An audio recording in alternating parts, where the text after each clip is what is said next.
Great Riyansh morning. 1 महिन्यापूर्वी आपण भंडारे काकांना शुगरसाठी अमृत ज्यूस व डायबोजी दिलं होतं.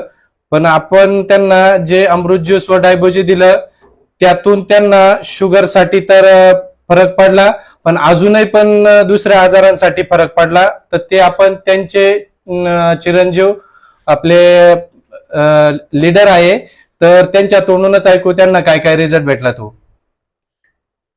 Great Riyansh morning. वडिलांना गुडघेदुखी व शुगर बी होती आणि थोडक्यात घोरण्याचा बी खूप त्रास होता आणि थरकाप बी व्हायचा अंगाचं. तर अशा प्रकारे त्यांना खूप फरक पडलेला आहे त्याच्यामध्ये. एका महिन्यातच रिझल्ट आला आपल्याला. आणि आपण तुळजापूरला बी पाठवतोय हे औषध. आपल्याला हे ज्यूस आपल्याला आहे ना फरक पडल्यामुळे मी हे तुळजापूरला बी पाठवतोय ताईला. आमच्या ताई पण आलेली. ताई बी आलेली आहे तुळजापूरहून हे औषध खास घेण्यासाठी. हर हर रियांश, घर घर रियांश.